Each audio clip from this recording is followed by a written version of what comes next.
Un jour, ton cœur va s'arrêter de battre.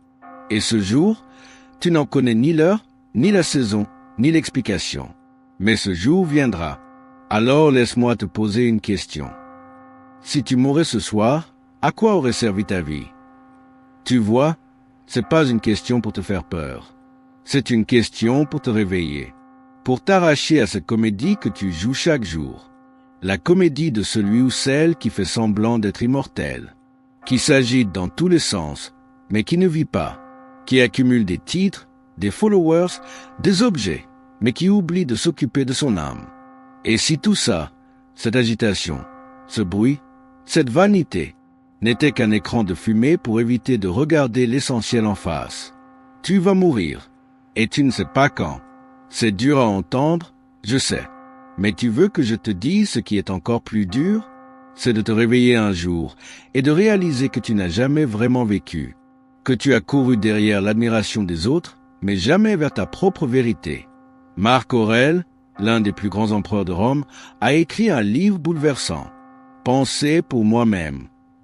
Un journal secret, une suite de réflexions intimes, écrites non pas pour impressionner, mais pour s'élever.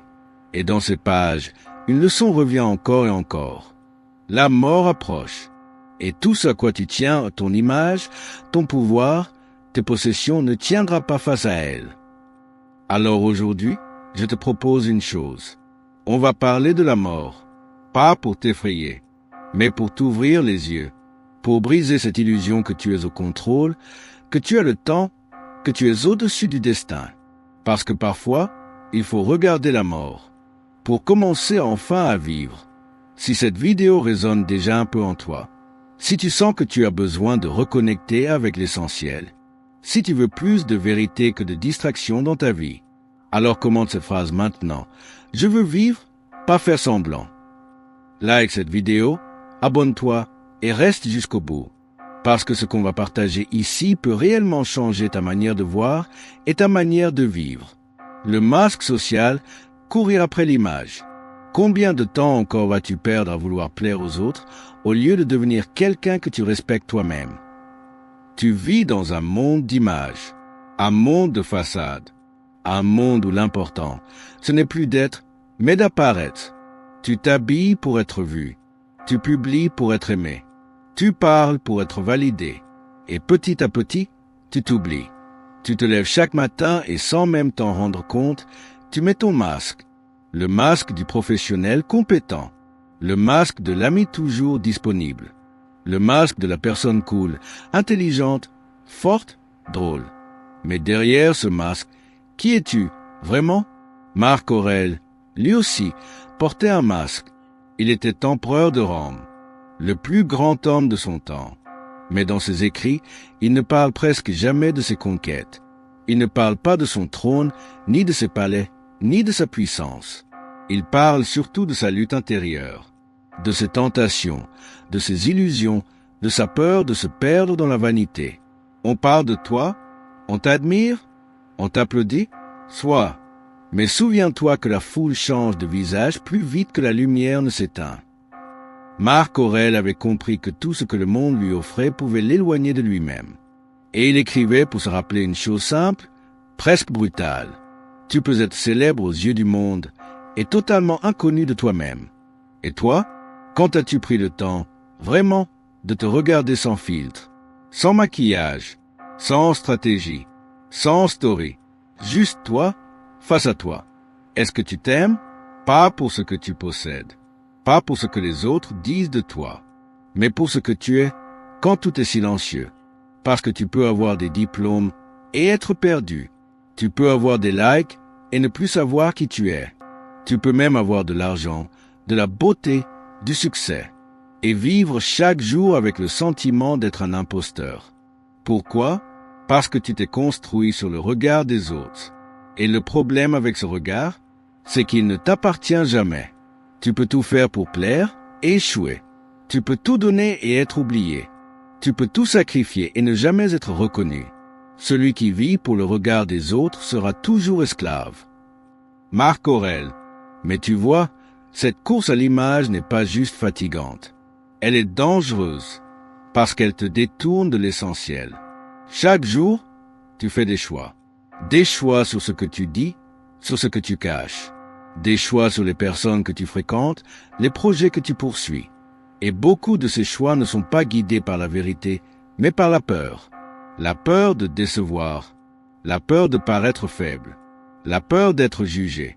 Alors tu avances dans ta vie comme un acteur. Et tu oublies que le rideau va tomber un jour. Et ce jour-là, il n'y aura plus de public. Il n'y aura que toi, face à toi. Et tu devras répondre à cette question. Ai-je été vrai? Marc Aurèle nous pousse à cette radicalité. Il écrit « Ne vis pas comme si tu avais encore 10 000 ans devant toi. La mort plane. Pendant que tu vis, pendant que tu peux, sois bon, sois vrai. » Il ne dit pas « Sois parfait ». Il ne dit pas « Sois aimé ». Il dit « Sois vrai ». Parce que la vérité, c'est la seule chose que la mort ne pourra jamais effacer. Imagine un instant. Tu arrives au terme de ta vie. Tu as 70, 80, 90 ans. Et tu regardes en arrière. Qu'est-ce que tu veux voir? Un parcours lisse, propre, conforme, ou un chemin rugueux, mais vrai? Des hauts, des bas, des moments où tu as tout perdu, mais aussi des instants où tu as été pleinement vivant. Il vaut mieux une vérité inconfortable qu'un mensonge agréable. Marc Aurèle, en substance. Mais ce n'est pas facile, parce que le monde te pousse à faire semblant, à être professionnel même quand tu vas mal, à être positif même quand tu es en ruine à l'intérieur, à être fort même quand tu n'en peux plus. Et pourtant, c'est peut-être ta faiblesse assumée qui libérera les autres. C'est peut-être ta vérité nue qui fera tomber le masque collectif. C'est peut-être ta vulnérabilité qui deviendra la force d'un autre. Alors, pourquoi continuer à courir après une image? Pourquoi t'user à faire semblant d'être fort, quand tu pourrais apprendre à être vrai? Pourquoi chercher à briller, quand tu pourrais enfin commencer à vivre? Tu crois peut-être que tu n'as pas le choix, que si tu arrêtes de jouer le jeu, tu perdras tout. Mais ce que tu risques de perdre, c'est une illusion. Et ce que tu pourrais gagner, c'est toi-même. Marc Aurèle avait le pouvoir de dominer le monde, mais il a choisi de conquérir son âme. Et toi, est-ce que tu vas continuer à t'habiller pour le regard des autres, ou vas-tu commencer à te déshabiller pour la vérité? La mort t'attend, elle ne t'attendra pas. Et ce qu'elle va regarder, ce n'est pas ton CV, ce n'est pas ta popularité, ce n'est pas ton style. Elle va regarder ce que tu es devenu. Alors, je te le demande encore une fois, et cette fois, regarde-moi bien en face. Es-tu encore vivant ou seulement visible? Parce que ce n'est pas la même chose. Être vu n'est pas vivre. Être validé n'est pas exister. Et être admiré n'est pas être libre. La vanité te promet la lumière, mais elle t'enchaîne à l'obscurité. Et c'est en regardant la mort, en acceptant qu'elle viendra, que tu peux, enfin, commencer à briller d'un éclat qui ne dépend plus de personne. 3 exemples concrets de vanité ordinaire. Tu sais ce qu'il y a de plus pernicieux dans la vanité? C'est qu'elle est invisible. Elle s'installe sans bruit. Elle te murmure des choses douces. Elle t'habille de respectabilité, de popularité, de réussite. Mais tout ce qu'elle veut, c'est que tu oublies l'essentiel. Marc Aurèle ne parlait pas d'une vanité arrogante, criarde. Il parlait de celle qui rôde dans le quotidien. Celle qui te pousse à vivre pour l'image, pas pour la substance. À paraître profond, sans jamais creuser en toi. À imiter la vertu, sans jamais te confronter à ta vérité. Et pour que cette idée ne reste pas abstraite, je vais te parler de 3 visages. 3 visages que tu as peut-être croisés. 3 visages qui pourraient être le tien. Numéro 1, Jean, le professionnel parfait et vide.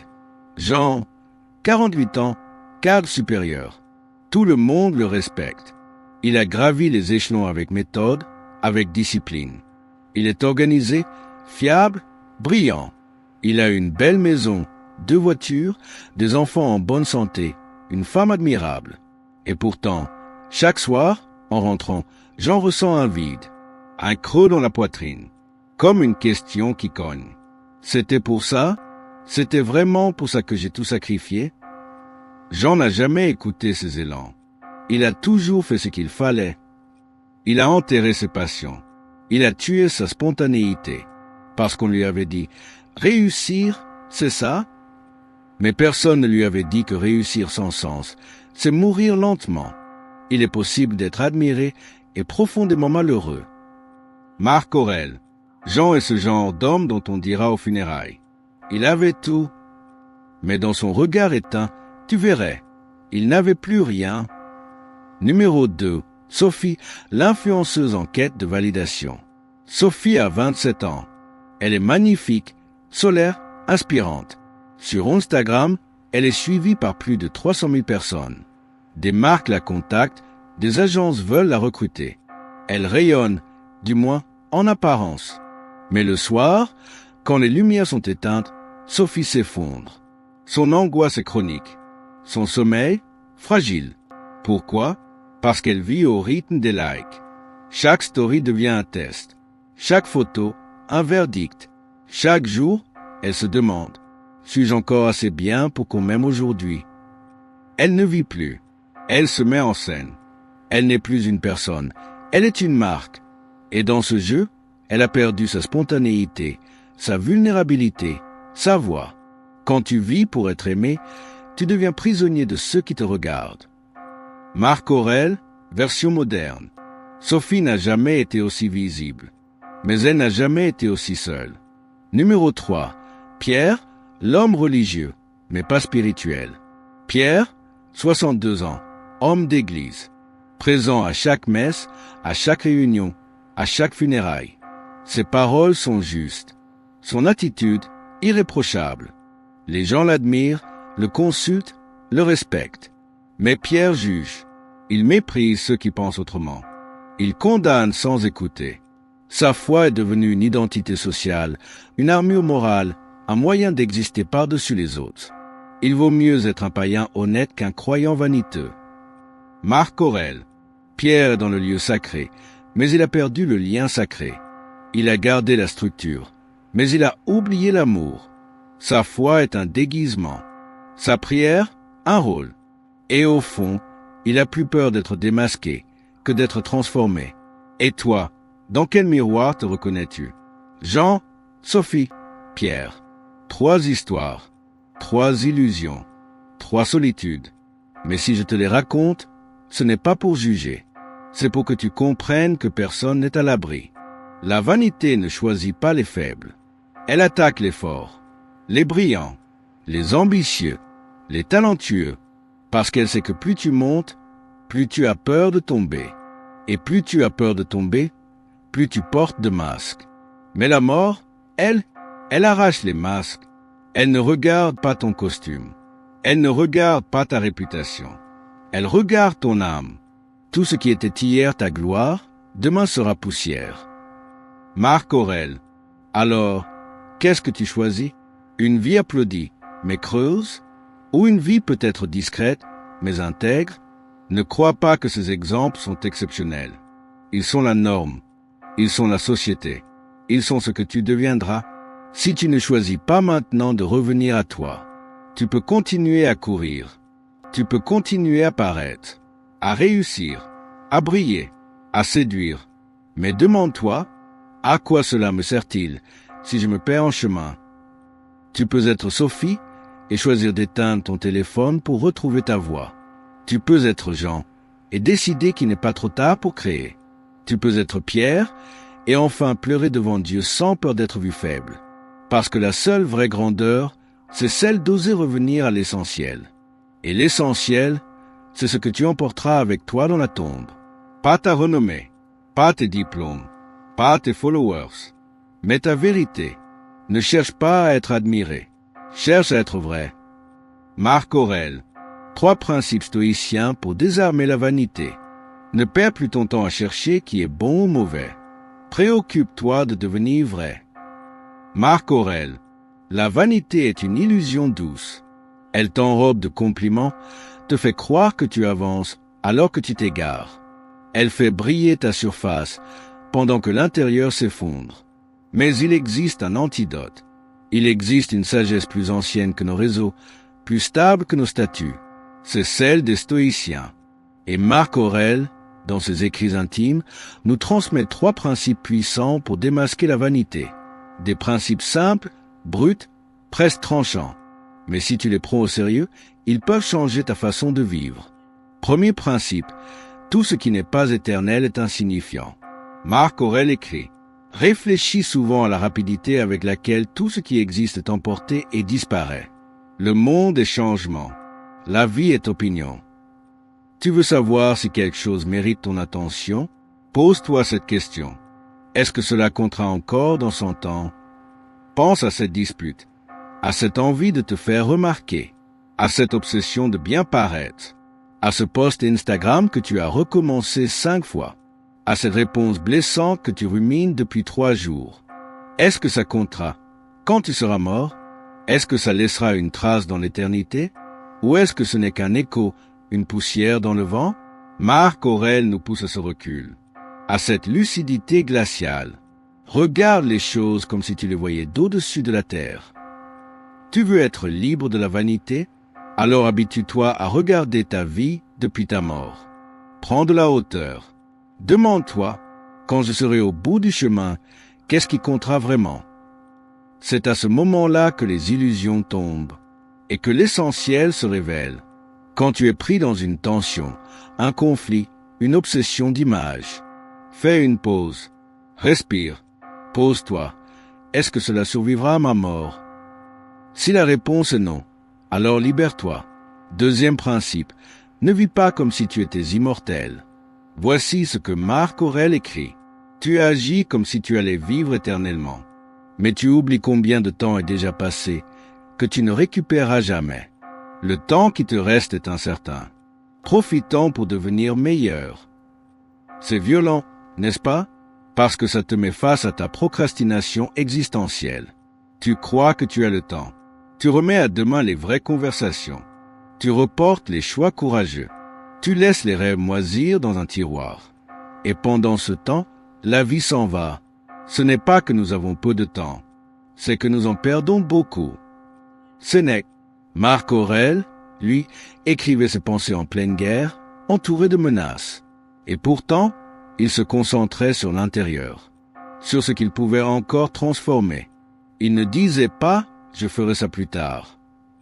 Il disait « pendant que tu peux, deviens bon ». Et toi, que attends-tu pour aimer? Que attends-tu pour t'excuser? Que attends-tu pour créer? Parler, changer, couper avec le faux? La mort approche. Chaque jour, et chaque jour que tu vis sans conscience, est un jour que tu ne revivras jamais. Chaque matin, avant de sortir, pose-toi cette question. Et si aujourd'hui était mon dernier jour, comment est-ce que je veux le vivre? Laisse cette pensée guider tes décisions. Fais aujourd'hui ce que tu remets à demain depuis trop longtemps. Troisième principe, ce que tu es vaut plus que ce que tu montres. Marc Aurèle écrit: « La véritable grandeur consiste à vivre chaque jour comme si c'était le dernier, sans agitation, sans hypocrisie, sans vanité. » Voilà, tout est dit. Il ne dit pas « sois extraordinaire ». Il ne dit pas « sois admiré ». Il dit « sois vrai ». Et la vérité, c'est ce que tu es quand personne ne regarde. C'est comment tu traites les gens qui ne peuvent rien t'apporter. C'est ce que tu fais quand tu n'as rien à prouver. C'est ton âme nue face à toi-même. Tu peux mentir à tout le monde. Tu peux construire une image parfaite. Mais si tu sais, au fond de toi, que tu n'es pas aligné, alors tu vis à crédit. Et tôt ou tard, la vie t'enverra l'addition. La mort, elle, ne sera pas impressionnée par ton image. Elle ne comptera pas ton nombre d'abonnés. Elle n'écoutera pas tes excuses. Elle regardera simplement. As-tu été ce que tu prétendais être? Et si la réponse est non, tu partiras en sachant que tu as trahi ton âme. Ce n'est pas la mort que nous devons craindre, mais de ne pas commencer à vivre. Marc Aurèle, prends un temps chaque semaine pour t'asseoir seul avec toi-même. Sans téléphone, sans musique, sans masque. Demande-toi, est-ce que je suis fier de la personne que je suis quand personne ne me regarde? Et s'il y a un écart entre ton image et ta vérité, commence à le réduire. Dès maintenant, ces 3 principes, pris au sérieux, peuvent révolutionner ta manière de vivre. 1. tout ce qui n'est pas éternel est insignifiant, prends de la hauteur. Détache-toi de l'image. 2. Ne vis pas comme si tu étais immortel, vivre maintenant, pas plus tard. 3. Ce que tu es vaut plus que ce que tu montres, cherche l'alignement, pas l'admiration. Ils ne sont pas faciles à appliquer, mais ils sont libérateurs, parce qu'en les suivant, tu te rapproches de ce que tu es réellement. Et ça, c'est la seule chose que la mort ne pourra pas te voler. En conclusion, ce n'est pas la mort qui fait mal. Ce qui fait mal, c'est de n'avoir jamais vraiment vécu. Ce qui détruit, ce n'est pas la fin du voyage. C'est de réaliser qu'on a passé tout le trajet à dormir. Tu veux la vérité? Tu n'as pas besoin d'un autre conseil de productivité. Tu n'as pas besoin d'un autre coach, d'un autre livre, d'un autre plan. Tu as besoin d'une prise de conscience radicale. Tu vas mourir. Et la seule question qui comptera, c'est celle-ci. Ai-je vécu une vie que je respecte? Pas une vie parfaite, pas une vie glorieuse, mais une vie vraie, une vie pleine. Une vie où tu as osé dire ce que tu ressentais, aimer ce que tu aimais, construire ce qui comptait. Marc Aurèle n'avait pas peur de la mort. Il avait peur de se trahir lui-même. Il avait peur de devenir esclave de l'image, prisonnier du paraître, otage des opinions. Et toi, de quoi as-tu peur? Du jugement des autres? Du regard de ton père? Du nombre de likes sur tes vidéos? Ou d'arriver à la fin et de te rendre compte que tu t'es menti à toi-même toute ta vie? La mort est un miroir. Elle ne ment pas. Elle montre tout. Elle montre si tu étais aligné ou si tu jouais un rôle. Elle montre si tu étais libre ou juste applaudi. Alors je te demande maintenant, es-tu prêt à vivre? Vraiment? Pas à survivre, pas à impressionner. À vivre, si tu veux te rappeler chaque jour que ta vie a du sens. Si tu veux faire partie d'un cercle de gens qui choisissent la conscience plutôt que l'apparence. Si tu veux réveiller ceux que tu aimes. Commente cette phrase maintenant. Je ne veux pas briller. Je veux être vrai. Like cette vidéo. Abonne-toi. Et surtout, partage-la à une personne que tu veux réveiller. Parce que la vérité, c'est qu'on a peu de temps, mais beaucoup de pouvoir. Si on ouvre enfin les yeux,